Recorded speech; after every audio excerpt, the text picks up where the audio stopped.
what I'm supposed to be here to be second best, right? I'm not doing this. You never seem to like that. I'm not doing this for that. Welcome, ladies and gentlemen, to the I Hate This Industry podcast. I am your host, Daryl Reese Jr. And I'm Steven Almeida. Together we dive deep into the chaotic, the controversial, and the downright crazy world of the entertainment industry. That's right, Steve. Every week, we bring you our unfiltered, unapologetic take on the latest happening in the culture, music, movies, television, and everything in between. Whether it's the latest Hollywood scandal, the hottest new release, or the industry's dirty little secrets, we're here to give you the inside scoop with a heavy dose of humor and a pinch of sarcasm. We don't pull punches and we don't sugarcoat. If there's one thing that we promise, it's to keep it real. We're not afraid to call out the BS, and we celebrate the brilliant. So if you're tired of the fluff and looking for a fresh perspective, you've come to the right place. Buckle up and get ready for a roller coaster ride through the glitz and the grime of the entertainment world. And don't forget, we love hearing from you guys. So if you want to join the conversation, our social media will be listed below, all our channels and things of that nature. So let us know what you love, let us know what you hate, and everything in between. Hit that subscribe button, leave us a review, and share the love or the hate. We're here for it all. Now let's dive in. This is the I Hate This Industry podcast. TMC, let's go. Hey, everyone listen to this, please. So what's good though, bro? How you been? What's your week? What's good, man? Man, I've been all right. Been working on this film. Like I really been locked in on this film and this story because I had to take 10 steps back as far as story and script wise, because last year the script was done, but I was just looking at it, revising it, and I was just like, I gotta take, like as a filmmaker, like stuff just changes and there's no timetable on the film process, especially developing the film. So yeah, I just been working on the story. I think I finally got that in between. It's the middle climax part that was my issue. I think I finally narrowed that down. You talking about the foundation film? Yeah. I love the idea. The idea is great. And I'm a big fan of universes as well, like creating this universe where everything links together and you could tell all these different stories and connect it to this core idea. And I think what you had was great. But my issue had always been the story just needed to be tightened because it's as you start creating something, the ideas develop almost every day when you're trying to okay, I want to do this. So you start, what becomes tighter on one part becomes loose on the other end. And then you have to come back at some point and tighten it up or rearrange everything. And I feel like as we were running through ideas, those ideas get stronger and the original concepts become weaker. And it's like, okay, at some point you got to like hammer down on what this core idea is. And then storytelling is also a skill set that takes work and development. You know what I mean? So like, we're not telling the same story the same way as we were 2 years ago or 3 years ago when the idea first, the inception of the idea. I haven't revisited my script in a while, or I know I got to go back and tighten things up. But yeah, we got to chop it up about that. Oh yeah, we definitely discussed that off camera. Yo, 50 sold the rights. Yeah, I seen that. Is he the biggest bully in the industry? I think so, man. I think if you look at the 50 Cent projects from Power to BMF to Ghost, and every one of those have an antagonist in those stories. And he plays his own antagonist in Power. He plays Kanan. And you can look at the way he developed the antagonist role. We often cater to that, and this is 50 in real life. Like his antagonist roles in his films and in him in real life, he's a bully, he's aggressive, he's the Omega, he's the Messiah, he's that in he came in the industry that way. Right. And that's really how we was introduced to 50. Like that's how I was introduced to 50, through the beef with Ja Rule and throughout the album battles with him and Kanye. So yeah, that's Yeah. how I was introduced to him. You know what's crazy? And look at the generation gap. You got introduced to 50 through that Ja Rule beef and that era of him. I got introduced to 50 through How to Rob, where he Right. was like just coming at everybody in this industry. Like his introduction to the game was this guy who's just poking at every artist that was kind of on top and had that had a buzz and had a name, and he was just coming for them. And I remember this interview that came out years later where Jay-Z was it Memphis Bleak who was talking about it, but he said that Jay told him, had them all in the room in the studio and was like, yo, y'all better figure out what y'all gonna do because 50's 50 coming. coming. And I remember one time walking in the studio, Bleak Beans, everybody was in there, and I was like, man, I'm telling you, man, y'all got a chance right now, just flood it, put out a lot of music because 50 Cent is coming. And 4 months later, in the club hit, and it was over. It was just like, okay, I remember hearing about that. On the All these sidelines years, and then wait you this seen tidal how he wave out. was with the Rick Ross beef. He's a comedian. He's funny. He's petty, but his issue with Diddy has been for a while, and it's at a point now where it's crazy. He has this documentary. It's called Diddy Do It. That's the name of it. I ain't really Yeah. seen the name of it. That's crazy. The name is Diddy Do It, which is wild. But even though I'm laughing, there's nothing funny about that video that surfaced with Diddy putting hands on Cassie. Oh yeah, What yeah, were that your was. thoughts on that? Because I'm not ashamed to say Diddy is somebody I looked up to, and I respected his business accolades, what he's done in the industry. You can't take that away from him, and that was a big motivating factor for me as an entrepreneur in this entertainment industry. But I can't support that. There's just some things I can't support in a person, and I don't think the accolades and the work ethic, I mean, those things can be separated from the man himself, and his actions and the things that he does on a personal level. Yeah, I mean, yeah, I kind of looked at him the same way as far as him doing Revolt, him having to deal with Ciroc, and throughout the Bad Boy situation. Like I always looked at it as a sense of motivation. Like, okay, that's how I look at it. That as it was just strictly that. I never really just looked at him a certain way. Like I always heard rumors and rumblings and things like that on social media, but that's all it was with that.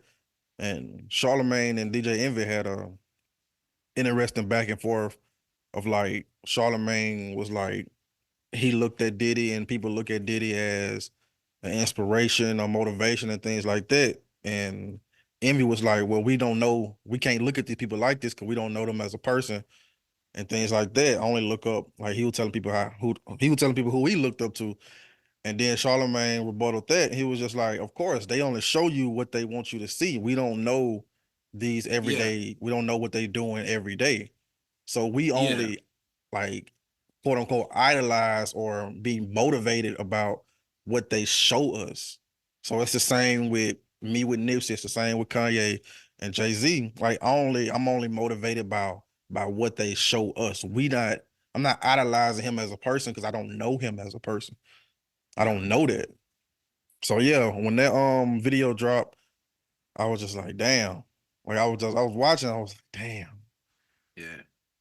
And Yeah, like, it was yeah, rough. it's a terrible situation. Terrible situation. I was just like, the way he was talking before the video dropped, as if we just It was gotta all wait and fake see, or allegations. the Yeah. truth shall come to the light. Like, man, nigga, the truth came on the camera. So like we seen Yeah, that's the truth yeah. right there. And then we So it's like, like, okay, are we forced to believe everything that Cassie has said about the situation? And our mind instantly goes to, okay, like what she's saying, like, okay, damn, a lot of this shit could be true. A lot of it yeah, could be. a lot of it could be. It's rough, but it at this point with everything that came out, with that video coming out, it's hard now to say, oh, she's just making things up, or maybe Right. things are exaggerated, and that's cool because when you have proof like that, it's like you lost the um innocent until proven guilty. You lost that now.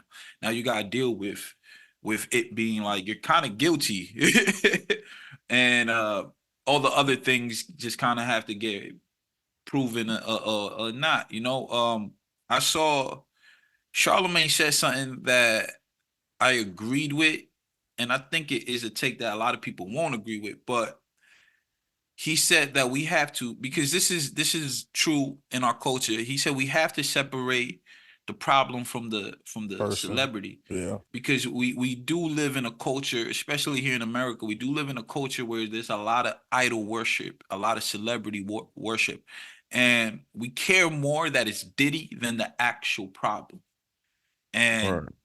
I think that's something that definitely has to be highlighted, where it's, yeah, it being Diddy is impactful because of his status, but the bigger issue is the abuse, is the fact of wealthy men having this toxic relationship with power and control and money and everything. And I think when it comes to that situation, man, I think we shouldn't focus on the individual. We should focus on the issue. Because I think what happens a lot of times is, you know, because of the celebrity, we get lost in talking about the celebrity and not talking about the actual issue. The issue is domestic violence. Yep, The issue is exactly what I just said about, you know, men not going to do the proper work on themselves, and they're dealing with a lot of pain and a lot of hurt and unhealed trauma, and they're projecting that pain and that hurt on the other people. The issue is patriarchy, right? Because as long as you have a system where men feel superior to women and they're dealing with that pain and they're dealing with that hurt,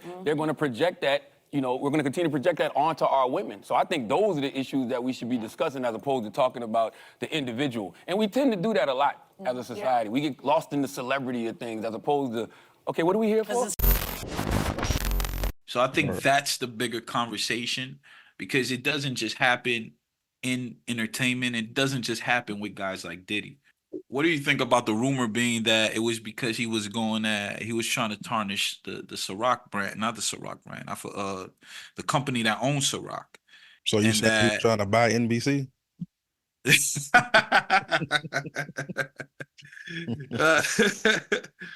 Yeah. I mean, with that situation, I think Diago, that's the name of the company. I mean, with that, I ain't really heard too much about that.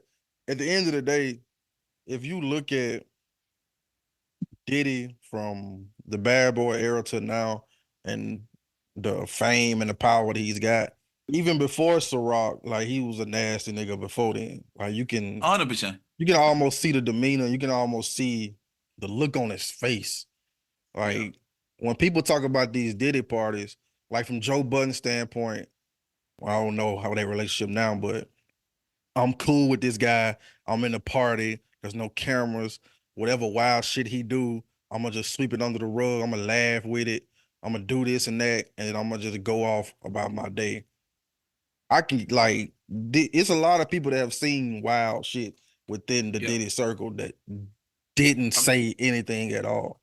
It's tough when it's in the public eye to separate the good from the bad, but the reality is, whether he's a piece of shit of a human being or not, or whether he's just, and I can't say that because maybe he's different today. That's also from a long time ago, you know, that incident. Doesn't help that he lied about it, but those situations, he might not be that person today. He also did a lot of good, you know. And what was that Dave Chappelle bit? That I love this bit because it's so real. And he was talking about Bill Cosby, right? And he goes and he makes this reference to, like, what if there's a superhero who saves people? It's like he rapes, but he saves. I have a superhero you love because he's stronger than Superman and he fights for truth, justice, and the American way like Superman, but more than Superman. He beats up Mexicans for no reason. The Texan's like, you got my attention. I was like, man, this motherfucker is so strong. He can fly and do all this great shit. Only problem with this guy is he can't even activate his powers unless he touches a woman's vagina. Not a long touch, just a couple of pats. He said, well, what's the problem with that? I said, well, the problem, sir, is that our hero is not, he's not a handsome man. And he's often short on cash. So whenever trouble breaks out, he has to run around the city and convince women to let him pat their vaginas. Please, miss, that building's on fire. Can I pat your vagina quickly? People are dying, but he can't tell them exactly why. Ugh, get away, you're gross. Please, miss, people are dying. Just a couple of pats. Ugh, gross, get away. So he rapes them. I know. That's the dilemma for the audience. Because he rapes, but he saves a lot of lives. And he saves way more than he rapes, and he only rapes to save. But he does rape.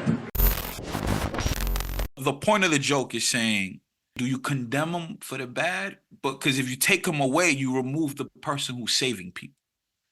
And he was using that as an analogy for what our society, how our society judges people. He clearly uses an extreme of, we remove the good that they do, and then you're just left. And if you take that person away, you're left without the good that this person has done to the community or for the people. And then they're no longer in the community to continue to do good things for it. So are you hurting the community? You know what I mean? So it's like, that was kind of it's a great talking like point, a great conversation, but that's a more serious conversation for another time.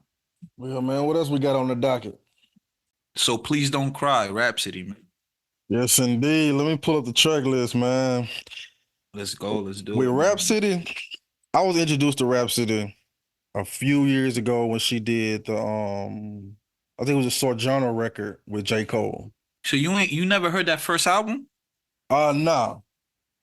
Oh, bro. The first Rhapsody album I heard was Eve. Oh, nah, man. You gotta go to the joint before that. You know what? Let me go back. The first song I heard was Ooh Wee. That's the first one I heard. Okay. Yeah, man. You gotta go to the Layla's Wisdom. Oh yeah, I heard a little bit of that. I'm looking at the track list. Bro. Yeah, I heard a little bit of that. Layla's Wisdom. We were filming I gotta save them on Spotify. That's crazy. We were filming the Zaki music video, Her Mantra.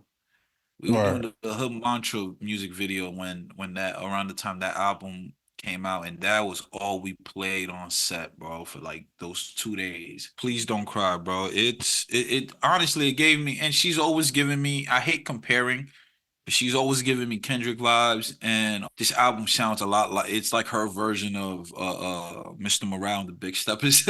Yes. I've been playing that album all year.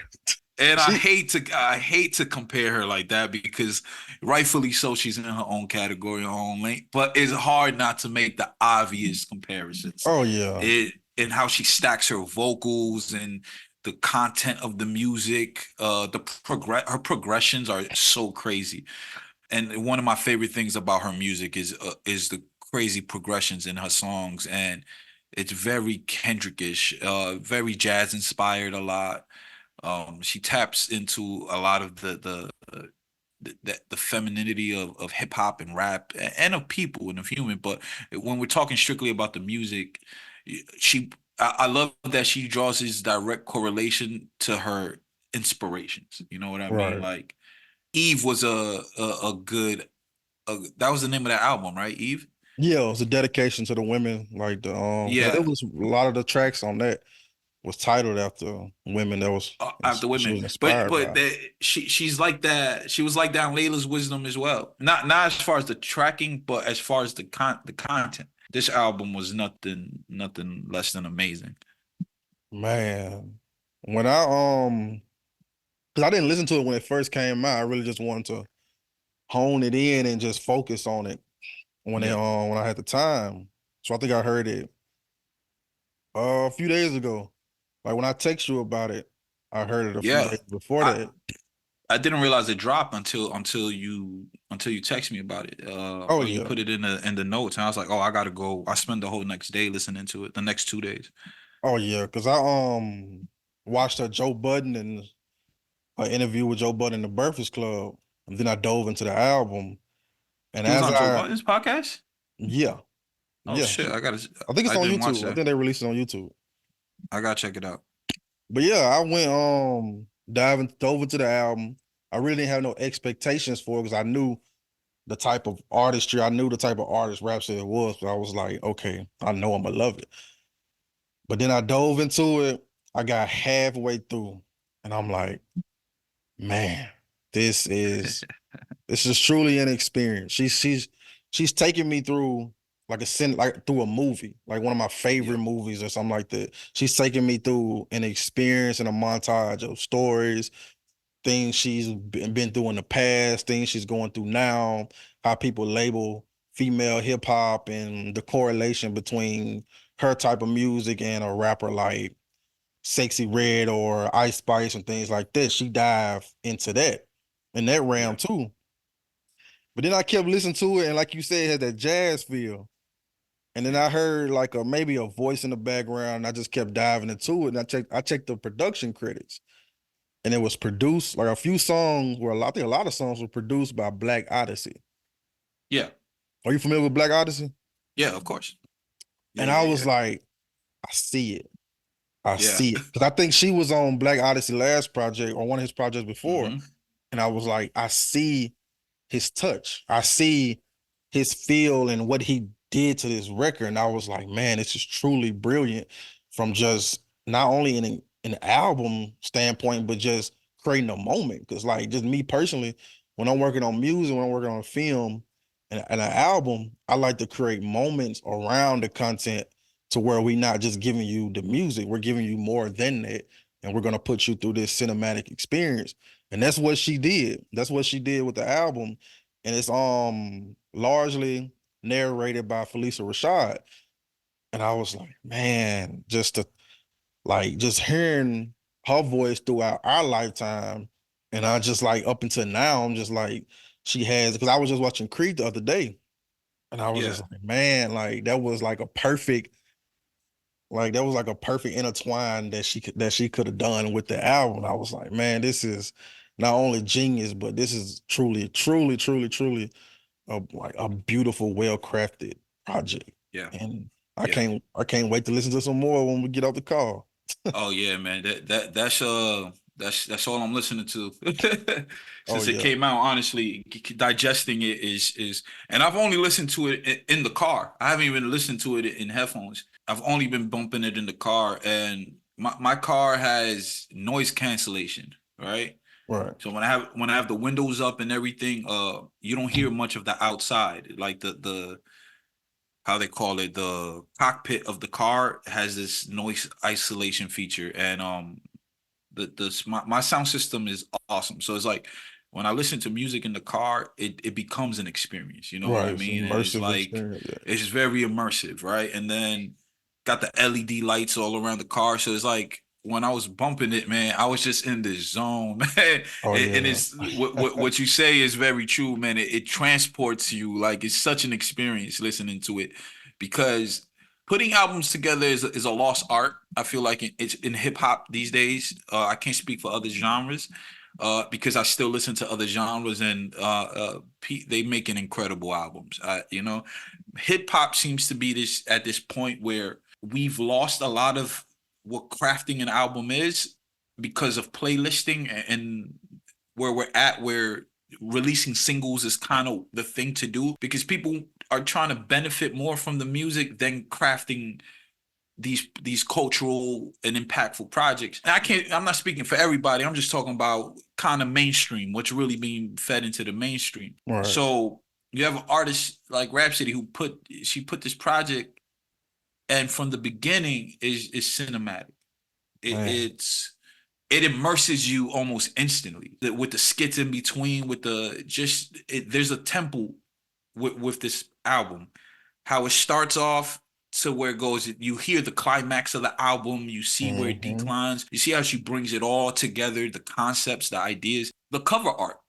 There's a line, I forgot what she I don't know, I can't remember if it was a skit or on one of the records where she mentions she feels like she's been wearing this veil, and that album covers her under the veil. It's like it was just Mm-hmm. this amazing storytelling at its finest, man. Absolutely. um what's your favorite record off this project, man?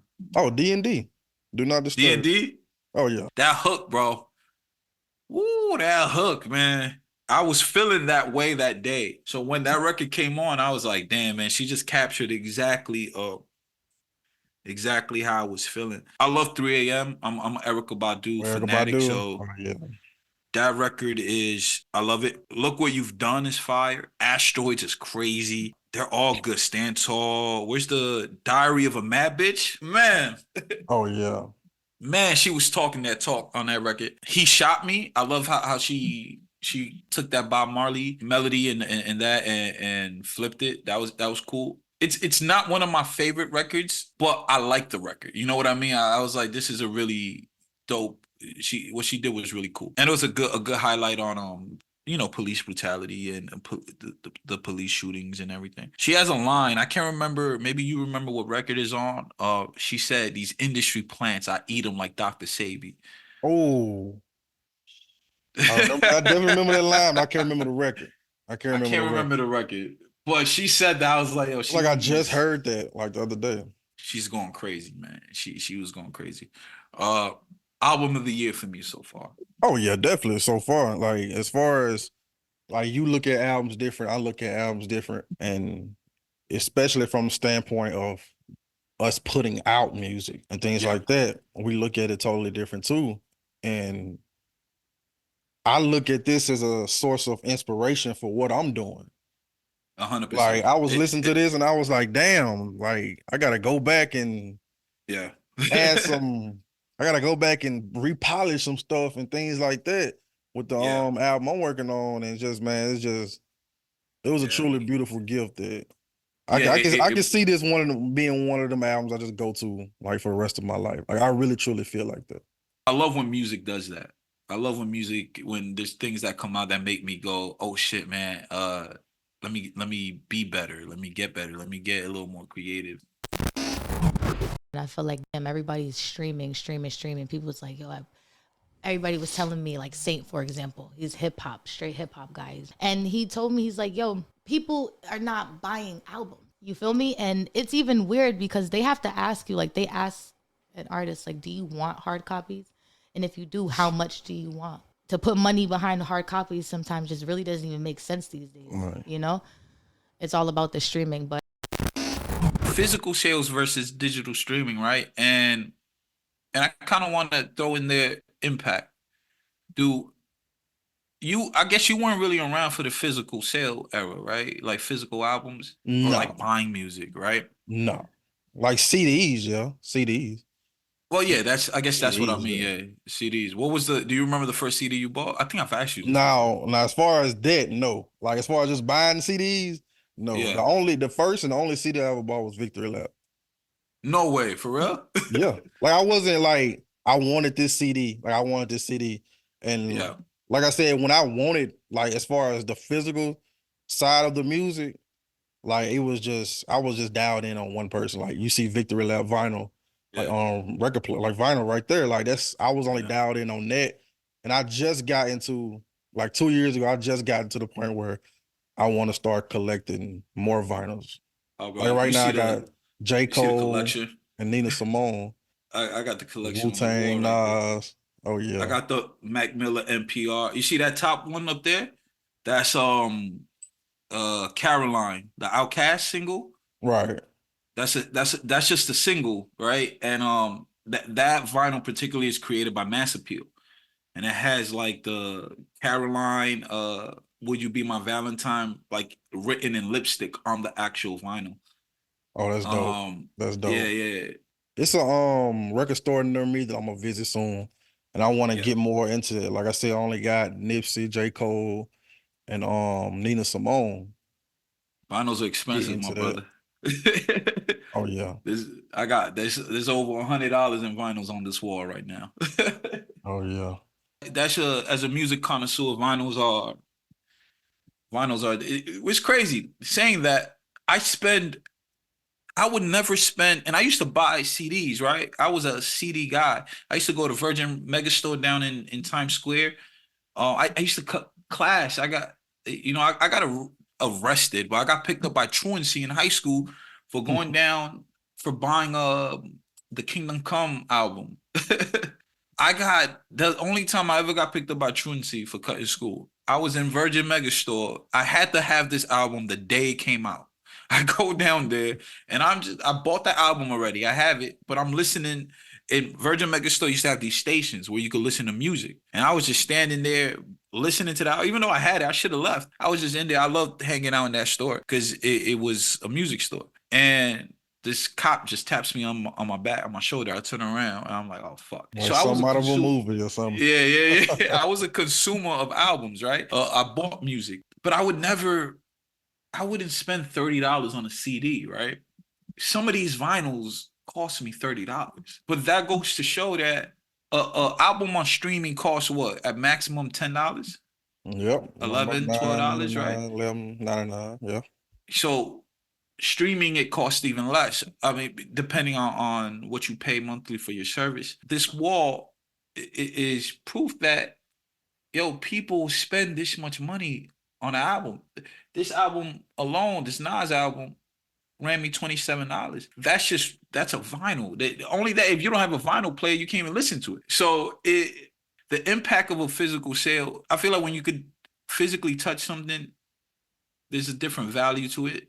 Especially when you craft it to be kind of like that Caroline vinyl I showed you. The style of it, the uniqueness of that particular vinyl, those become collector pieces and collector items. And that you can only get that with a physical copy of something that you have to spend money to and a higher price at that than what a CD ran you back in the day. Where digital sales, that digital sale, it just don't hit the same. And I At all. saying as somebody who used to buy physical copies and who buys vinyls, there's just something weird about it. Not weird, just something that is not satisfying as a consumer. I feel like as a generation and where we're heading to now, I see a lot of people advocating and leaning more towards the vinyls, like that's coming back as far as like, because it's an experience.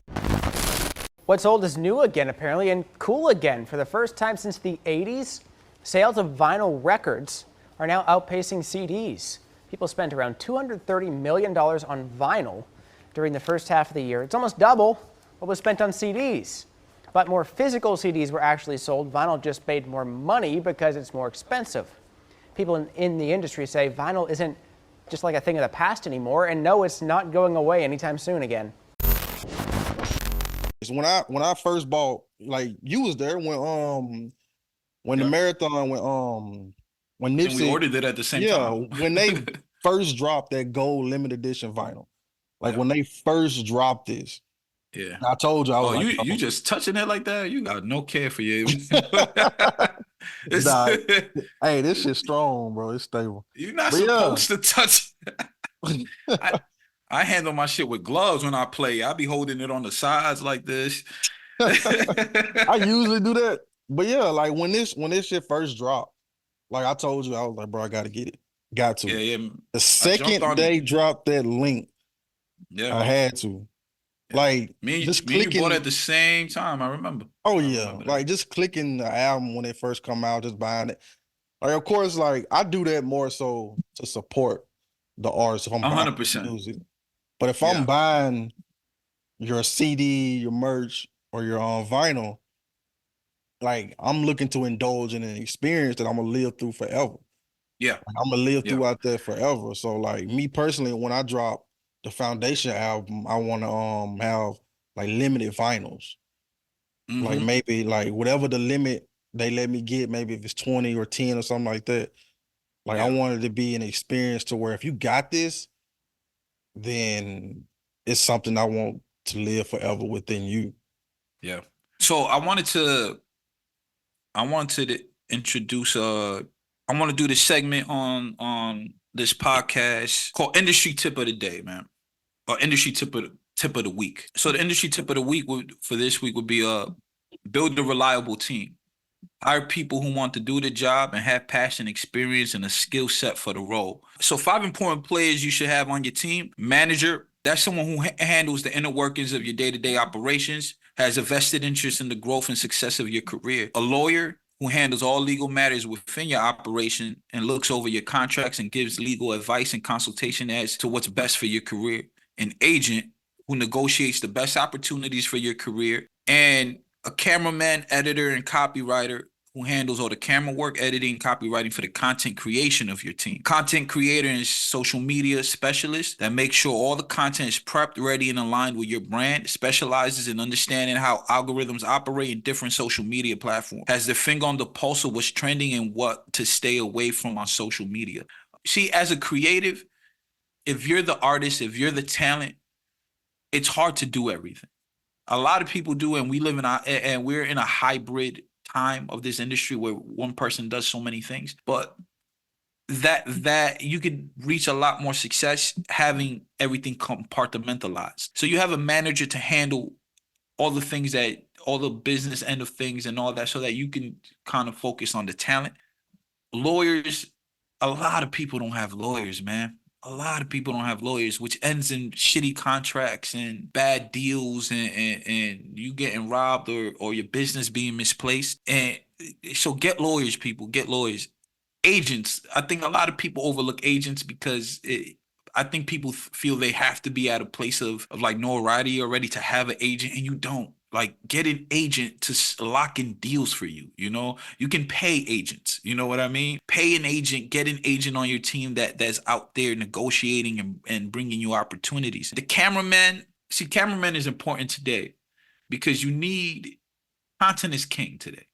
So you want a cameraman who's always shooting and recording all the time.